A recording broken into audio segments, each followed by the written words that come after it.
La la la la. Teacher Bunny. Mga bata, alam niyo ba na may dalawang klase ng panahon ang ating nararanasan sa ating bansa? Tara, alamin natin.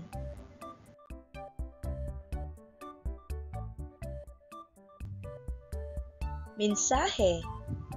Mayroong dalawang klase ng panahon sa ating bansa. Ang panahon mula Hunyo hanggang Nobyembre ay tag-ulan. Ang panahon sa ating bansa mula Disyembre hanggang Mayo ay tagtuyot.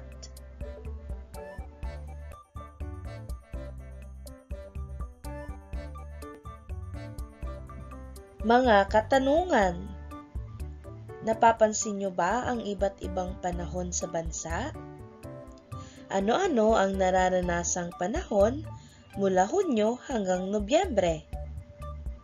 Ano-ano naman ang nararanasan na panahon ng mga buwan mula Disyembre hanggang Mayo?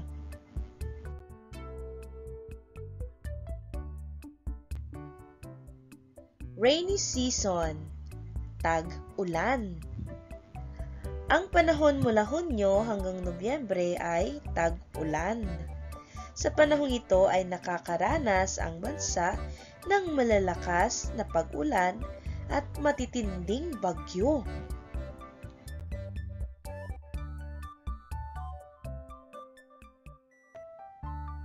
O mga bata, ano-ano ang mga ginagamit o sinusuot ninyo tuwing tag-ulan?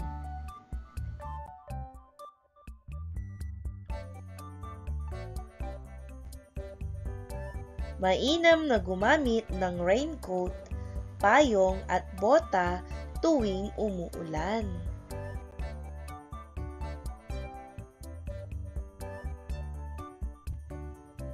Kapag malamig ang panahon dahil sa tag-ulan, maigi din na gumamit ng jacket at sweater para panlaban sa lamig.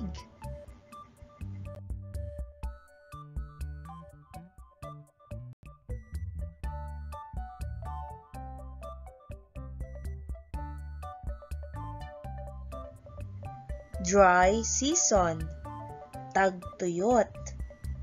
Ang panahon sa ating bansa mula Disyembre hanggang Mayo ay tagtuyot.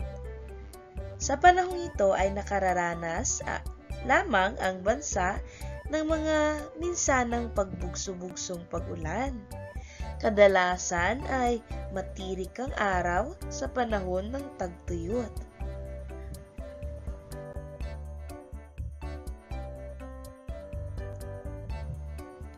Tuwing maaraw ang panahon ay mainam din na gumamit ng payong upang panangga sa init ng araw.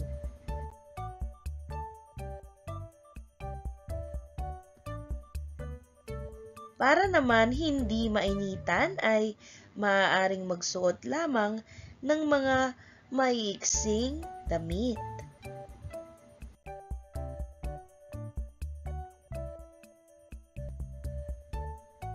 May mga gamit din na pwedeng gamitin laban sa init kapag maaraw sa labas.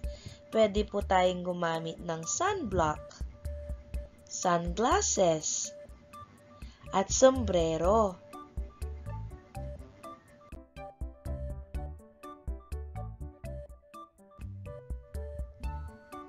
Wow! Ngayon ay alam niyo na ang dalawang klase ng panahon sa ating bansa. Ang tag-ulan at tagtuyot. Ang tag-ulan ay panahon mula Hunyo hanggang Nobyembre at ang tagtuyot ay panahon sa ating bansa mula Disyembre hanggang Mayo.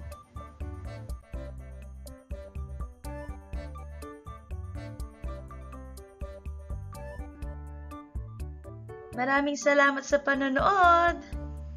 Please subscribe to my YouTube channel and click the notification bell para mas maging updated pa sa aking mga videos. This is Teacher Bunny. Thank you for watching! Goodbye!